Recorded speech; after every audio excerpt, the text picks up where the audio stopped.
we just do audio. I might take some Snapchat classes. I don't really use them. Yeah, I popped out the I ones. was wondering. I'm trying to hide the fact that I look like shit right now. Like 3 days. Yeah, tent camping is not fun. No. Honestly, I would drive 2 hours to get. Yeah, we just had the hurricane in Florida, and I was 5 days without power. And then I'm like, oh, let's go camping. It's like, oh, yeah, we're good now. But it's like, and then we choose to have no power. It's an adventure. Yeah. You from Florida as well? Yeah, we drove up from Tampa. He's been trying to low key look like a tourist this whole time. He actually is like the event manager and like talent buyer for Shepherd's Beach Resort in Clearwater. Cool. So other than Miami, he's like the second biggest Florida beach like venue for EDM and stuff. Yeah, nice. It's nice. Clearwater Beach is really cool. And we on literally the 6.5 hour drive, I was asking like, how much do vocalists and whatnot cost to do. I actually reference Roses in a lot of her work. Like, why we have the Ritz Ybor in Tampa, his place, a couple other venues in Tampa and Orlando. But I never see any female vocalists or male vocalists ever get booked. And yeah, the last one we did was Vassy. That was not Pretty Lights, but what was the other girl? Bright Lights. Huh? Bright Lights. Bright Lights, yeah. She did a little bit too. But anyway, we literally were talking about that on the way here, and I'll tell you, I was not ready for the Leah. I literally have been calling it the Leah Culver experience. Yeah, he's been hashtagging it everywhere. He just Thank you. I want to make an experience, so that really means a lot that you said that. No, I know Nitty Gritty pretty well. I see him everywhere. I saw him and Bonnie and Clyde in Tampa when they were doing the tour before they blew up. He's from Fort Lauderdale. Yeah, and so we kind of got to know him, kind of like buddy. He did the after party at that show. Went to Miami Music Week, and I saw him 6 days in a row, like on accident. At one point, we were at like Slander and Nightmare, the Good Vibrations tour, and he just comes up behind me and goes, "Hey, buddy, how you doing?" It's cool. He's staying with me during this. Oh, is it? And I've stayed at his house in Florida. He's like one of my favorite people. Period. Like I love him. Yes, it's like the same thing. Same thing with this weekend. We've seen him 15 times just by walking up, just accidentally. Saw him in the lounge in here. Yeah, he's everywhere. He's right there. But we were actually just talking even before on the same drive up about getting him there. I know he's playing in Peace and Champagne. Well, he's kind of more of a big boss, right? I'm like one of the promoters in Tampa. I'm not that important, but Everybody's important.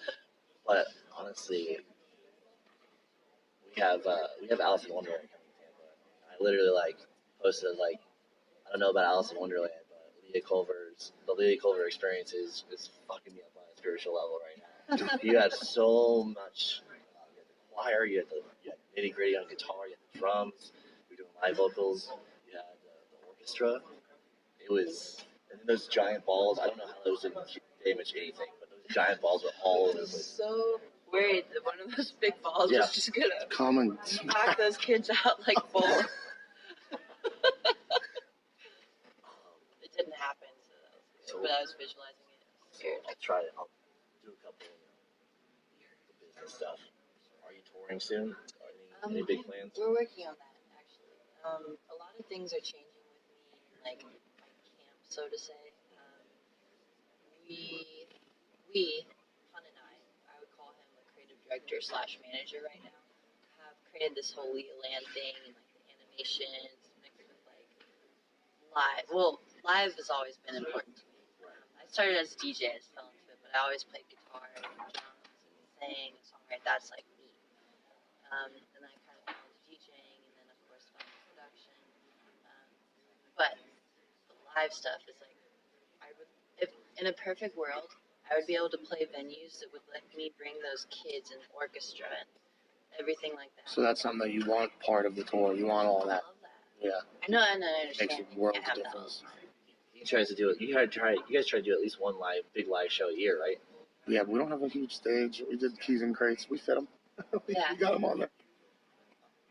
But it makes a big difference when you have those live elements. It brings a whole nother level of the performance. So that crowd deserves a show. That's what it is. It's fun and it's cool to bring talent.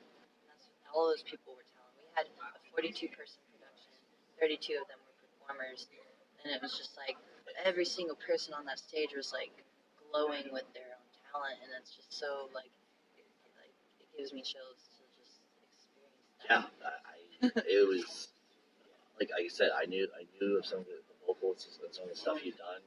I was like that was like one of the opening sets, and we kind of talked to Eddie Gold ahead of time. Eddie Gold's manager is kind of like my boss. He has two different entities. And anyway, so we were talking to him, and we knew we were gonna be there for your set, but neither one of us were ready at all. Like I don't. That's why I stopped calling it a set after like we also talked to Nitty Gritty. He told us he was doing the guitar, so I knew there was stuff happening. And then we were backstage when the choir was walking back. And I was just like, okay, something's going on. I was like, that's for real. And then like we knew about half of the live stuff that was going to happen, and we were still blown away because it's like every like 15 minutes a new element got added. It was unreal. That's why I said I couldn't. So took 3 months to coordinate all those people, to coordinate everybody together. Make sure everyone had what they needed. When you're dealing with kids, it's like a whole other thing because they had to be escorted right in and right out. Yeah. You know, and yeah, we noticed that. You know, like what are they looking out at? You know, and you gotta. I feel protective of them, and they were so amazing and so professional and so sweet and poised and perfect. Where were they from? from? Started swaying. So they're local. Yeah, they're the Atlanta Kids Choir. Atlanta Kids Choir. Halsey and different people, and it was really cool to. I trusted them the most out of all the live elements. I trusted Ricky because I know him. I trusted John. I trust everyone, but like I knew that they had it together. And the orchestra, I hadn't met them before. Dancers, I trust. It's just like you just have to trust. And for me, I'm very detail oriented, and I want everything can always be better. Like when I'm doing music, I'm always saying, how can I make this better? It can always be better. That's always going to be the case. You can always learn until you're dead. You know? Oh, yeah. That's how I feel about making a production like Friday night. We learned things. That was a really great experience. We learned. Seems like it went off without a hitch on our end where we were watching. Yeah. It was a thing. We did 3 outfit changes. Like, just how can we make this bigger than last year? That's why again, at the end of that, I couldn't even call it a set anymore because I literally just been saying the Leah Culver experience. Yeah. All over social media. Yeah. I appreciate that. Don't say too much. Yeah. So, most people know that you guys are looking at rebranding and whatnot. Any specific reason for that, or did you have a new direction? What was the plan? There's a few honest reasons for that. When I picked MK Ultra, do you know what MK Ultra is? It's it's not it's by It's like the government. Yeah, government. Yeah. The CIA was doing some pretty messed up stuff to people that weren't really willing to they were using drugs to try to create mind control experimentation on people that might have not been willing to do that. So that was a great dubstep name, right? And I liked it because it wasn't like DJ Leah Culver, this female DJ. I don't, to be honest with you, I as myself don't feel like super feminine. Like I don't. When I go up there, I'm like, I'm a female DJ. Like I don't. That's never once happened in my life where I'm like, I'm a female doing this. To be honest with you, I was expecting more on that line, like just the vocals and stuff like that from your set. To be honest with you, and again, that's why it blew me away. So much going on. It was so much energy, especially in the set. That we had all these backpack equipment on. I was trying to put them down so I could jump up and down with the. No, seriously. So you're going more. So MK Ultra is going to be no more, and we're moving into the Leah Culver now. Yeah. So the reason for that was that I was starting to have some people show up to shows and start being a little bit more strange, thinking that I was part of the Illuminati and that I was actually controlling them. That had always been the case, but it started escalating in ways that I wasn't really trying to deal with anymore. also mixing with the time period of me really evolving and wanting to step into more of a live space and not necessarily be the dubstep girl necessarily, you know. That's gotta be scary. It was scary. So I was like, all right, we. Mind if I snap a couple pictures while we do this? Oh, absolutely.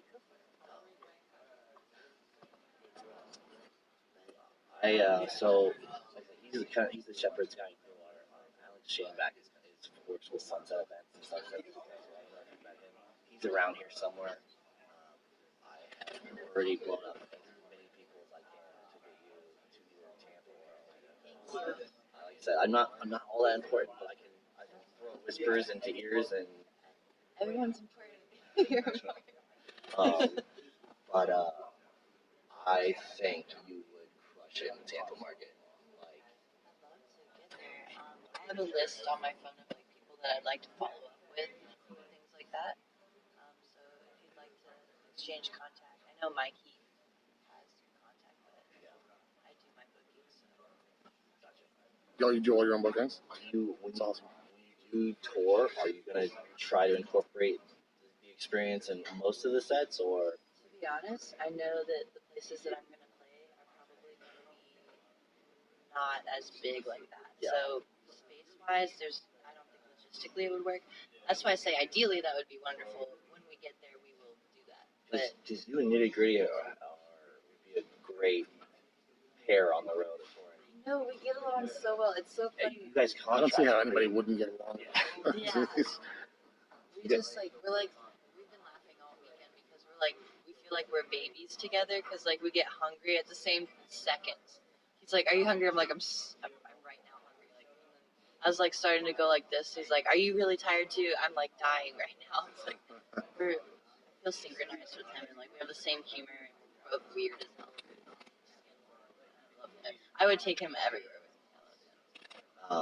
Yeah, you guys are the same, but you guys contrast very well. So that's why when we were talking about it, even before your set, I was like, oh, I knew how you were going to perform, but I wasn't ready for how you were blowing it away. And from what I hear, like you said, that was all you, right? Imagine didn't put any of that production. That was all your guys. They paid for the kids' choir and orchestra. They helped me there. Glenn helped me there. Glenn's always been so supportive and amazing, and Madeline, since day one, we've both kind of grown together, and it's been really cool to watch them. They've always been so supportive. It's really important to me to make Glenn and Maddie proud. I consider them almost like a definite extension of my family, but almost like parents. That's pretty much what Eddie Gold said too. He's kind of really, yeah. And to make them proud. Oh, so that mattered a lot. And I saw them take time to come see my set. It was really important to me. And I looked at Glenn, and he was really. He's a man. He was just on his head. And then later, I just how was it? He was I teared up. And it was the same as if my own father said that, and it made me tear up. Yeah. It's I wanted to make him proud, and succeeding in that mattered more to me than anything, everything. I don't know what the question was, but I just went on a rant. I love Maddie and Glenn so much. No big deal. Like I said, I'm much less structured. I'd much rather hear the juicy, good details that I don't want to necessarily hear. Yeah. Same questions They're incredible and they're so inspiring. I've seen it from day one. I remember she said we're gonna start a monthly called Iris. We met them very briefly yesterday in the lounge, and I basically said hey, thanks for all the hard work. Appreciate everything you're doing. Another professional. Stick to a couple more professional questions, but other than touring, any kind of big releases coming out, EPs or whatnot. Did I miss a boat on that already? Or? So I'm doing a song with Borgore. As soon as I get back, actually, I have to go record it.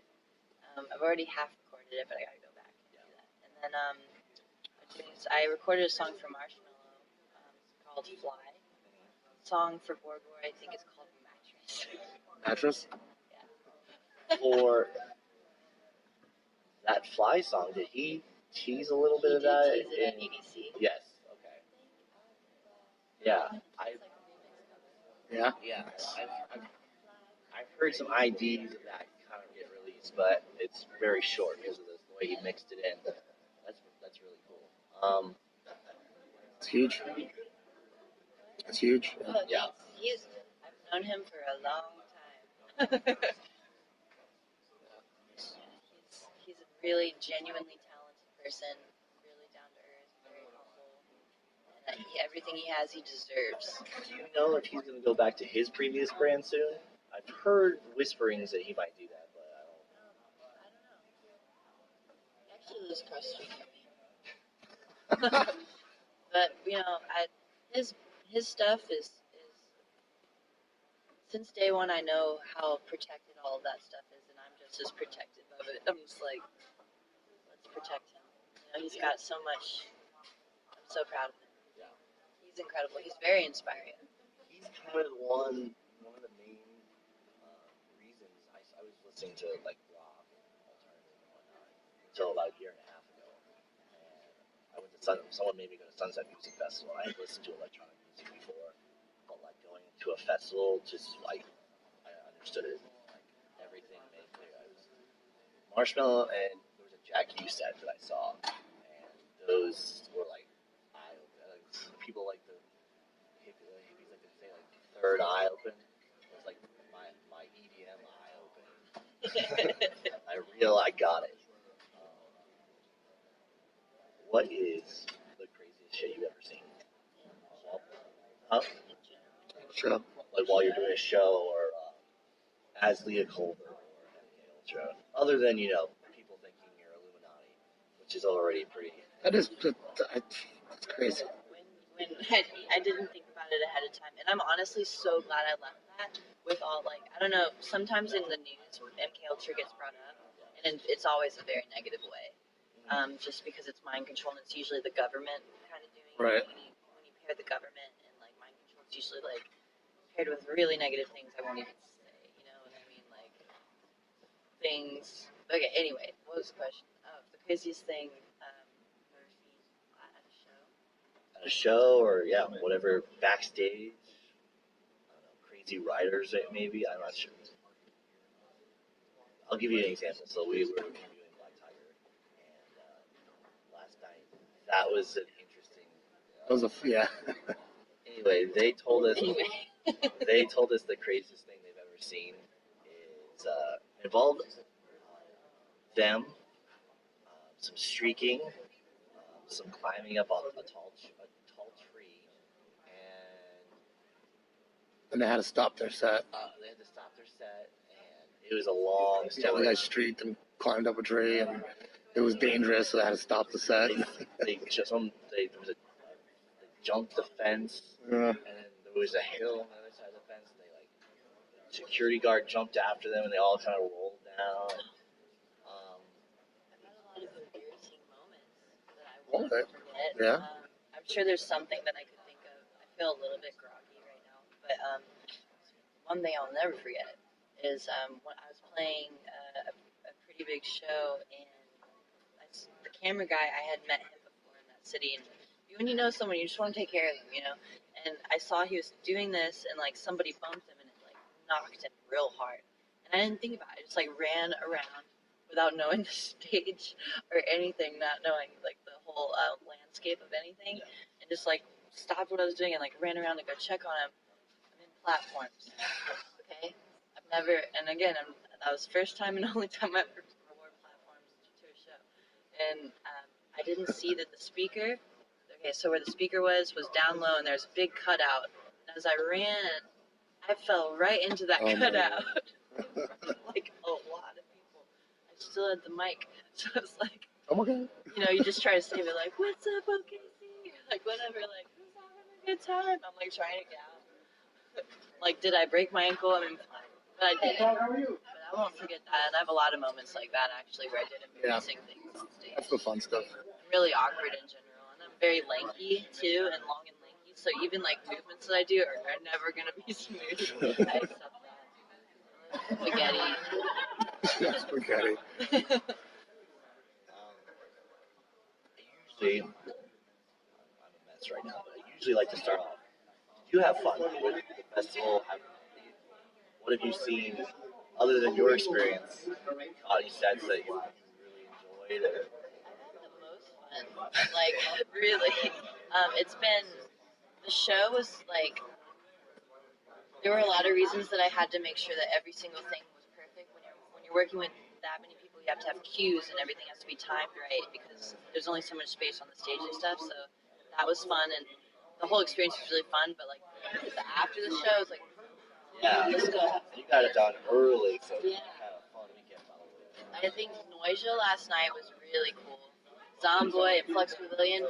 Flux is like, okay, I've never fangirled to anyone across the board except for Flux Pavilion, and I didn't do it last night. But like, he's been the only person that like. I mean, I was playing his stuff in my first sets, like all of his music, like blues guys, and like all of it. Bass can, of course, just like. So I got to see him and talk to him. And I really appreciate that. Noisia, Net Sky was really cool. Just honestly, because this is my home, and it will always be my home. I don't care where I go. Just being here around the trees and all the nice people and all the support. My family, all of my family's here. I have no family at home or home in LA. Right. So just being here is nice. Yeah. All the people. It's been a really good experience. I haven't gotten to like go on any of those blow up slides. I really wanted to. Okay, there you go. We were actually just talking about the pool area, like how we haven't been taking advantage of the pool this entire time. Like our feet are like throbbing at the end of the day, and we're like every time we forget there's a pool over there. You're like sweating in the tent. Like, there's a pool. Let's go jump in it. Yeah, I haven't done that yet. Yeah, the pool looks really cool with all the Ping pong balls. All the balls. Ping pong balls. Yeah. Yeah, ping pong balls, floaties. Another thing I'd like to ask. We might have already answered a little bit, but I always like to ask, what's the most fun region or venue or city for you to play in or toured in the past? Where's every area, even like Tampa, just a slight different taste. Yeah, everything's different everywhere. I would definitely say the place that really will always stick out for me was Fukuoka, Japan, because I had green hair at the time, covered in tattoos, and very tall white girl. So like when you go to Japan, they just are like, what are you? What kind of creature are you? And they just like, without knowing you at all, just want to take pictures of you. And honestly, I like language barriers because you become more like human and more. What's that word? It's like you're talking with your hands and you're trying to. Like, expressive. how do you tell them where's the bathroom? You know, like what are you gonna do? You're gonna squat and be like. Like, what do you do? We have that a little bit. Not for me. So I work in retail pharmacy, like at CVS, for my day job.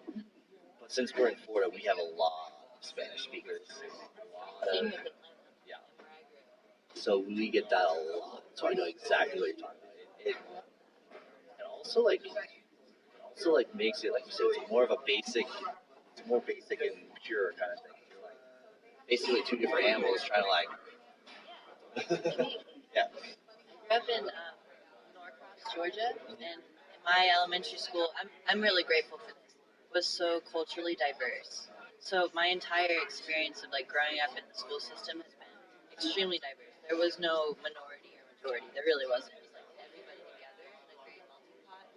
My elementary school was actually chosen for like the Olympics to go sing there because we had someone from every country. And I hear people talking about growing up where it's like, oh, there's only one black kid in my school, only one white kid, only two Asians, like that.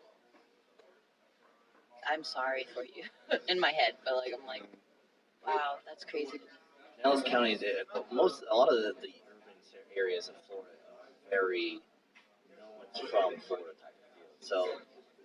So with our school system, it is just a mixed bag of fun.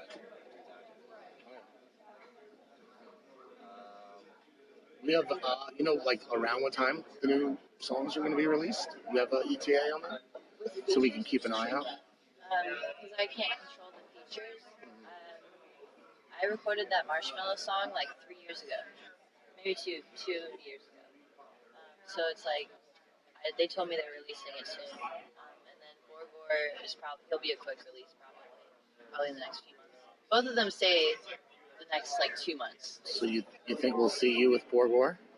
Coming out. I love Borgore. He actually doesn't live far from me, so I'm with him a lot. He's one of those people that when he says something, it's like meaningful. And he himself is actually a really very kind, respectful person, and he's really knowledgeable. Gives me a lot of good advice, and he's one of those people where I really listen to what he's saying. He's just wise, really. So we just have to hook that up for you. You have to be on stage. And he's playing, I think, November in Tampa. That would make sense to do November. Something like that. That's true. You got anything else? I don't think so. We asked a lot of the fun questions. I was going to ask you, anything, if you could collab or, I guess, tour with anyone, big, small, dead or alive. Dead or alive? Whoa, that changes. That changes the game, yeah. So as far as alive in the EDM world, Skrillex. Okay. Hands down. I could see you and Miha being a really cool. Because I think they're on the same label still, right? I'm not sure. I like her. Her and I like Skrillex. Allison too. Her and Skrillex were partnered for a long time on like some sort of like it was literally called Fuck a Genre or something like that. I really like her. Just in general, someone just unrelated to anything we've said, someone to check out, a girl, is my friend K10.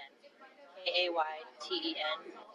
We made that Imagine song together, and that is literally two girls, no one else, that produced that song, and that doesn't happen a lot, in this world or whatever. But we both go to Icon Collective, just a production school in Hollywood where Keizo and Nightmare, Slander, and Oh, wow. a bunch of dudes came out of. And there's a handful of girls in there, and we're like I'll have to check that out. It's cool, but I'd check her out. She's really talented and special.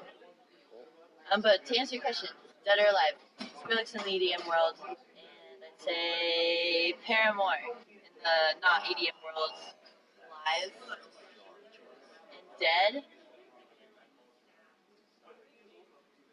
That's hard. Those were two fire answers already, so. I think I'd like to pick Frank Sinatra. Blue eyes. I have pictures of them all over my house. When you started everything, who was your biggest influence?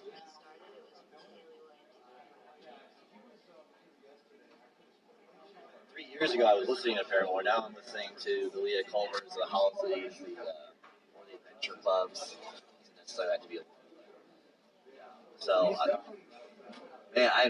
was not expecting you to say Paramore. That's awesome. Her energy on stage and so to sing just like it takes air, breath. To run around like she does and just like kick ass and like headbang and like not break her neck. I respect it.